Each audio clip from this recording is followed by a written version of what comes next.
Hey guys, Leighton Longwalker. I'm also known as Dave. I want to make this video in defense of the things I witnessed with Nathan Rio. About a week ago, maybe a little more than a week, I got a call from Nathan and he wanted to take me out. I met him at his site around 12:30 at night and we stayed out till about 5 a.m. It was a long night, but I witnessed some amazing things. This all started because my son and I had an encounter about 3 weeks ago. I had been a firm believer in Bigfoot, but I had no idea that you could go find these things. So watching Nathan's videos made me realize, hey, I love hiking in the mountains, and why not go out and look for Bigfoot? And then on top of that, having an encounter,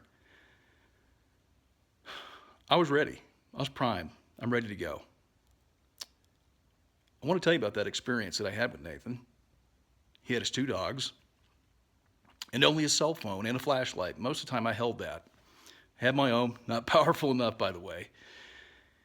Anyway, the area we went to had tons of structures, all these little hobbit-looking things, made out of twigs and branches, and some of them were also made around existing trees, which was interesting.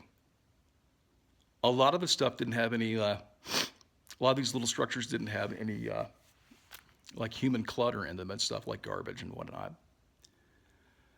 After exploring this area, we went down to some railroad tracks, tippy-toed on the railroad ties, and then we came to this area that had these branches. It was like a barricade, a natural, but something made this barricade, pushed the rocks up, and then also had trees and branches, and then also there was a little opening. Well, we went inside the opening.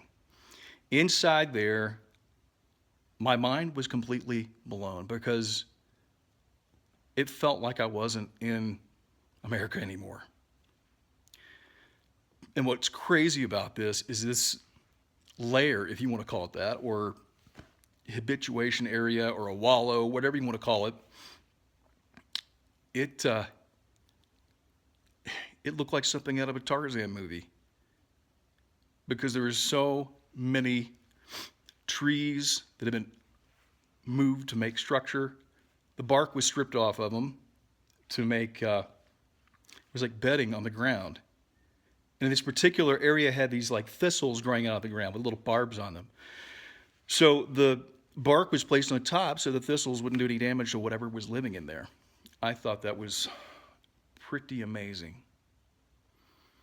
In addition to that, on the last leg of our journey, walking by the river, I happened to hear this low moan, like, "Ah!" Okay? And then just a couple of minutes after that, we happened to have a boulder thrown at us. And it sounded like someone doing a cannonball off of a diving board into the swimming pool. And then there was that distinctive sound of rock hitting rock underwater, which is it's a high-pitched sound, if you've ever heard it. You're familiar with it. So, we didn't see anything, but man, I witnessed amazing stuff. And I really am appreciative of the fact that Nathan took me out. Okay, I've tried contacting Nathan after the event. I wanted to show family and friends the amazing footage that we took, or that he took, that I experienced with him. Anyway, haven't really heard back from the guy. I've tried to be a Facebook friend. I know he's got a lot going on. But I wanted to get a group of local people together to go do this stuff. If you can find them, if you can find these things out in the woods, out in these mountains, I mean, they're in my backyard now. Why not?